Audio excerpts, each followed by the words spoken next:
Jadi di slide pertama, saya mengambil materi dengan judul Lembaga Keuangan Stabilitas Sistem Keuangan dan judulnya Ekosistem Keuangan Nasional Indonesia. Berikutnya yaitu pendahuluan. Sistem keuangan merupakan tulang punggung ekonomi nasional. Tanpa sistem keuangan yang baik, aliran dana antar masyarakat dan pelaku usaha tidak akan berjalan lancar, yang berdampak pada pertumbuhan ekonomi. Dan tujuan pembahasan ini yaitu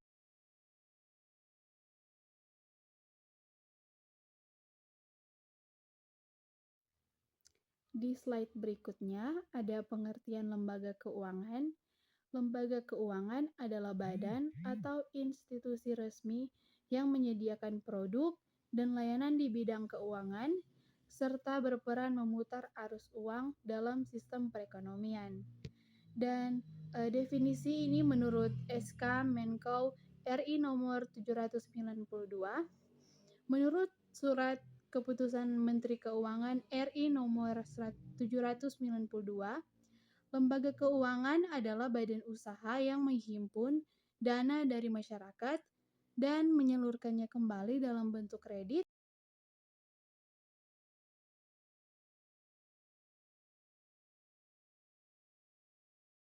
Ada klasifikasi berdasarkan skala dan wilayah. Jadi lembaga keuangan dapat diklasifikasikan berdasarkan skala dan wilayah operasinya. Yang pertama itu ada besar dan formal, dan yang kedua itu ada informal dan pedesaan. Yang pertama itu besar dan formal seperti pegadaian,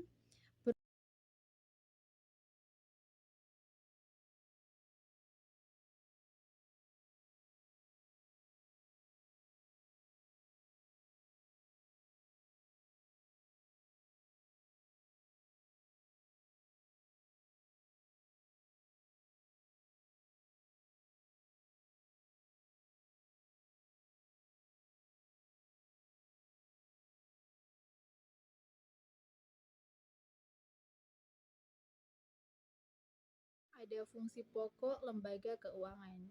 Jadi ada 5 fungsi pokok. Yang pertama itu ada perantara. Jadi perantara itu menghubungkan pemilik dana dan pengguna dana. Dan yang kedua itu ada pembayar, yaitu memfasilitasi transaksi pembayaran dan transfer uang antar pihak. Dan yang ketiga itu ada penjamin, jadi memberikan perlindungan terhadap risiko finansial, contohnya melalui asuransi. Dan yang keempat itu ada wakil, jadi wakil bertindak sebagai agen untuk layanan keuangan seperti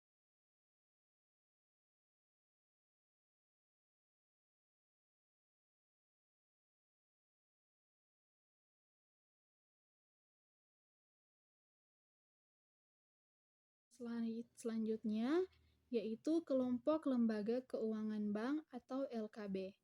Jadi kelompok pertama adalah lembaga keuangan bank.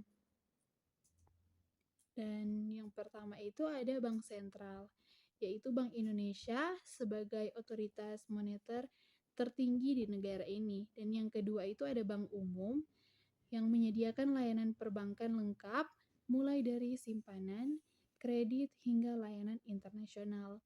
Dan yang ketiga itu ada Bank Perkreditan Rakyat atau BPR, berfokus pada layanan perbankan untuk masyarakat lokal atau wilayah tertentu. Dan yang keempat itu ada bank campuran, yaitu bank yang memiliki modal gabungan dari dalam dan luar negeri. Selanjutnya ada kelompok lembaga keuangan bukan bank atau LKBB. Jadi yang pertama itu ada lembaga pembiayaan dan investasi. Jadi mereka melakukan kegiatan penjualan surat berharga dan layanan investasi. Dan yang kedua itu ada lembaga keuangan lainnya seperti perusahaan asuransi, dana pensiun, dan lembaga pembiayaan khusus. Jadi perbedaan LKB dan LKBB itu jadi pada kewajiban finansial dan kemampuan memberikan kredit, sedangkan kesamaannya itu keduanya berperan dalam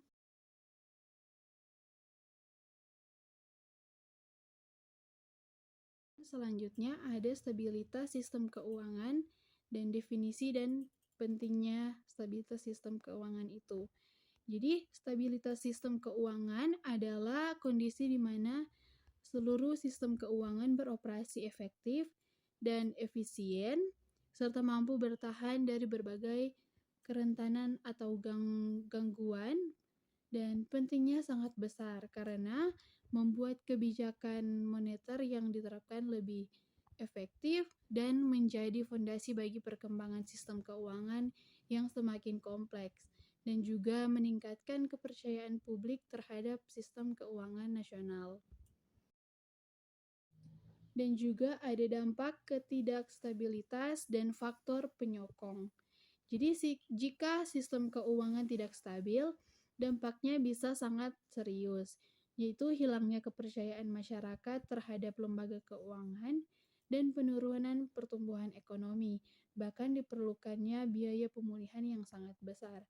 Dan untuk menjaga stabilitas, yaitu diperlukan beberapa faktor pendukung seperti lingkungan ekonomi makro yang stabil dan lembaga keuangan yang dikelola dengan baik. Jadi pengawasan yang efektif dan baik.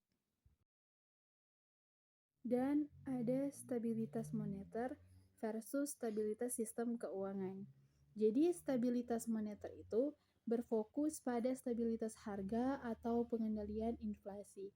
Alat yang digunakan itu adalah proyeksi dan peramalan standar. Dan stabilitas sistem keuangan itu berfokus pada kestabilan seluruh institusi dan pasar keuangan, dan alat yang digunakan adalah simulasi atau tes tekanan.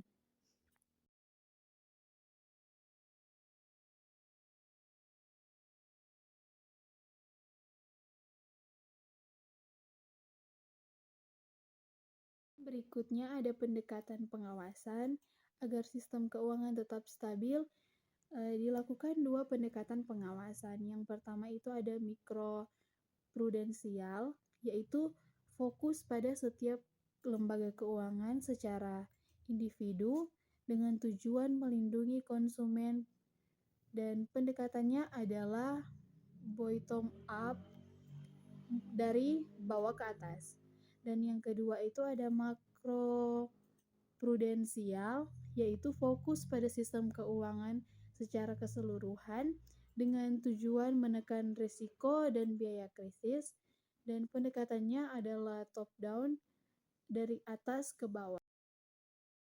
Selanjutnya ada sistem pembayaran dan juga tujuan dan pilar.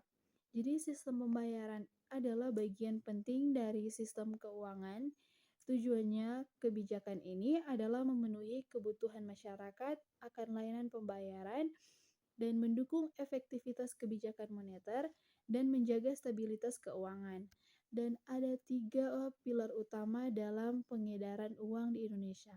Yang pertama itu ada pengedaran uang yang aman, andal, dan efisien. Dan yang kedua itu ada penyediaan layanan kas.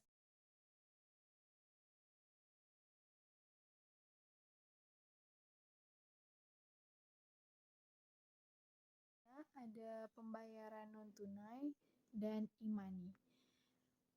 Jadi perkembangan teknologi membuat pembayaran non-tunai semakin populer. Ada 4 prinsip yang harus diikuti, yaitu memitigasi risiko, selanjutnya meningkatkan efisien, dan menjamin kesetaraan akses, dan melindungi konsumen. Dan untuk e-money tersebut, ada ketentuan khusus. Jadi mencakup 3 aspek utama, yaitu sistem pembayaran, prinsip kehati-hatian, dan perlindungan konsumen. Prinsip umumnya adalah e-money bukanlah simpanan, harus menggunakan mata uang rupiah, dan berlaku hanya di wilayah Indonesia. Terakhir yaitu kesimpulan, lembaga keuangan itu memiliki peran sangat penting dalam ekonomi nasional dengan klasifikasi dan fungsi yang beragam.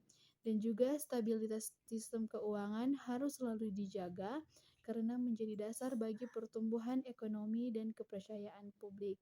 Dan juga pengawasan yang tepat sesuai dengan pendekatan mikro dan makro prudensial, serta sistem pembayaran yang baik menjadi kunci